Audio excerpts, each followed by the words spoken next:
Welcome back to another new video in SD Bio Life with Life Science। আজকে বেশ কয়েকটি big breaking update রয়েছে।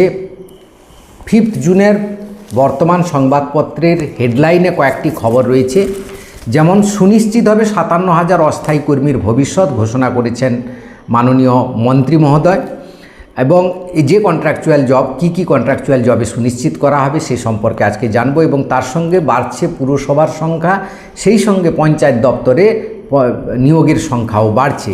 তার সঙ্গে আরেকটি গুরুত্বপূর্ণ খবর রয়েছে, যেটা 1 লক্ষ শূন্যপদ প্রায় 2027 সালের ডিসেম্বরের মধ্যেই নিয়োগ সম্পূর্ণ করতে চলেছে। প্রায় 85,000 থেকে 1 লক্ষ শূন্যপদ পূরণ হতে চলেছে বিভিন্ন দপ্তরে।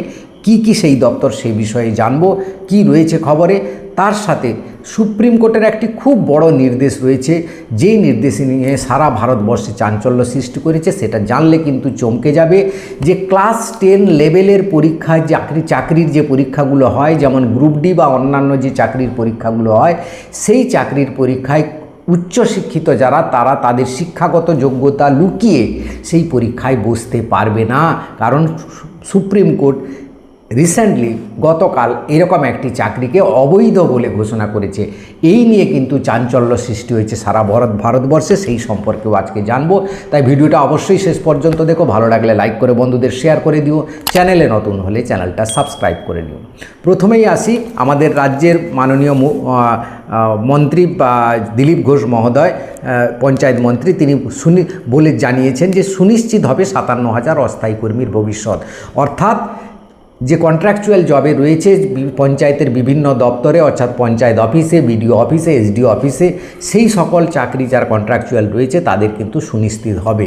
কিন্তু এর আগের দিন ডিএ মিটিংয়ে কিন্তু মুখ্যমন্ত্রী জানিয়ে দিয়েছেন স্কুল লেভেলে যারা কন্ট্রাকচুয়াল রয়েছেন তাদের কিন্তু চাকরি সুনিশ্চিত করার জন্য তারা ভাবছে না, কারণ সেখানে শূন্যপদ, স্থায়ী পদের যে শূন্যপদ সেটা নষ্ট হয়ে যাবে। পঞ্চায়েতে 11,000 নিয়োগ যে হবে সে বিভিন্ন দপ্তরে, বিশেষ করে যে ভ্যাকেন্সিগুলো সবচেয়ে বেশি আছে সেগুলোকে উল্লেখ করে যায়, যেগুলো এই বর্তমান সংবাদপত্রে প্রকাশিত হয়েছে। এক্সিকিউটিভ অ্যাসিস্ট্যান্ট, যেটা পঞ্চায়েত অফিসের মধ্যে সবচেয়ে হাইয়েস্ট র্যাঙ্কের জব।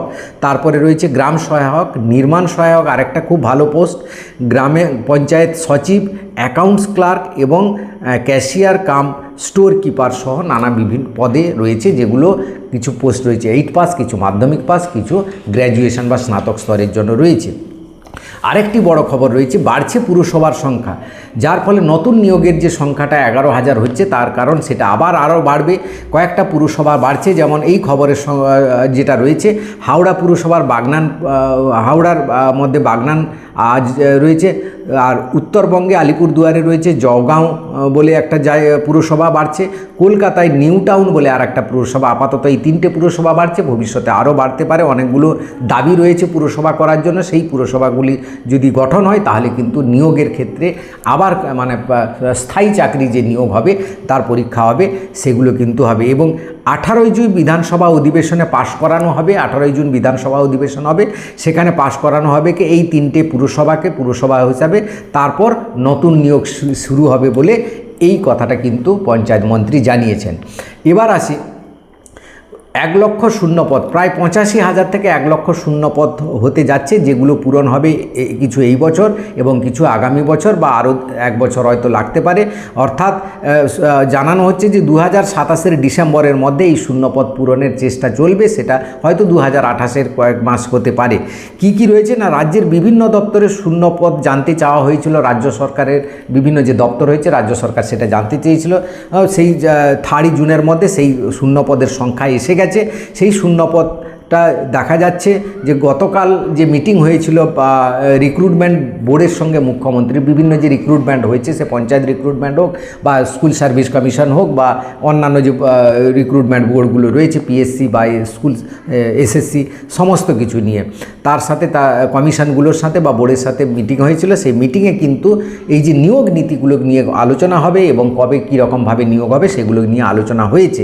তো তার খবর এখনও পর্যন্ত আসেনি, খবর পেলে আমি অবশ্যই জানাবো।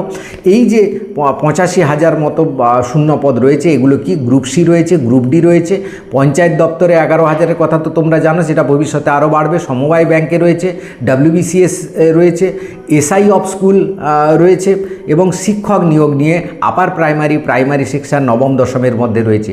প্রাথমিক শিক্ষকের সংখ্যা বলা হয়েছে প্রায় 20,000 শূন্যপদ রয়েছে, আপার প্রাইমারিতে প্রায় 25,000 শূন্যপদ রয়েছে এবং নবম দশমের ক্ষেত্রে প্রায় 30,000 শূন্যপদ রয়েছে এবং গ্রুপ সি গ্রুপ ডির শূন্যপদ রয়েছে প্রায় 10,000-এর মতো। তো এই শূন্যপদগুলো এখন পূরণ হবে আগামী 1-2 বছরের মধ্যে। তাই যারা বেকার বসে রয়েছে বা ফেড আপ হয়ে গেছিলে এই সরকারের জন্য যে এতদিন নিয়োগ হচ্ছে না, তাদের কিন্তু নিয়োগের দরজা খুলে যাচ্ছে। বারবার আমি এই কথাগুলো বলছি, হয়তো অনেকে বোর ফিল করছো, কিন্তু ব্যাপার হচ্ছে কি এই কথাগুলো জানাচ্ছি কারণ যে যার যোগ্যতা অনুযায়ী সে সেই দপ্তরের পড়াশোনাটা করুক। সে দেখবে 1-2 বছরের মধ্যে 100% তোমার যদি যোগ্যতা অর্জন করতে পারো, পড়াশোনার কম্পিটিটিভ পরীক্ষার জন্য নিজেকে ঠিকভাবে প্রস্তুত করতে পারো, 100% তুমি চাকরি পাবে। তোমাকে নেগেটিভ কমেন্ট কোথাও করতে হবে না দিলে। তো এই ছিল ব্যাপারগুলো।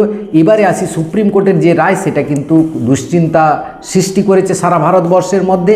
কারণ সুপ্রিম কোর্ট জানিয়ে দিয়েছে যে খবরটি রয়েছে এখানে স্ক্রিনে দেখো, পুরোটা পড়ে নাও, দিলে বুঝতে পারবে যে সিন্ডিকেট ব্যাংকের একটা নিয়োগ বিজ্ঞপ্তি হয়েছিল, সেখানে একটা গ্রুপ ডি পদের জন্য নিয়োগ হয়েছিল। সেই নিয়োগে কিন্তু অনেকে উচ্চশিক্ষিত তারা আবেদন করে, তার মধ্যে একজন যে চাকরিটা পায় সে কিন্তু উচ্চশিক্ষা ছিল তার, সে হয়তো বি গ্র্যাজুয়েট বা MA এরকম কিছু ছিল, সে কিন্তু সেই পদটা পায়। তারপরে যে চাকরি প্রার্থী ছিল সে কেস করে মাদ্রাস হাইকোর্ট চাকরি প্রার্থীর পক্ষে রায় দেয়, কিন্তু সে আবার সুপ্রিম কোর্টে যায়। সুপ্রিম কোর্ট মাদ্রাস হাইকোর্টের রায়কে খারিজ করে দেয় এবং জানিয়ে দেয় যে এই নিয়োগটা অবৈধ। কারণ হিসাবে তিনি জানান সুপ্রিম কোর্ট জানান যে সরকার স্বচ্ছ নিয়োগের ভূমিকা পালন করবে বলেই সবাই প্রত্যাশা করে।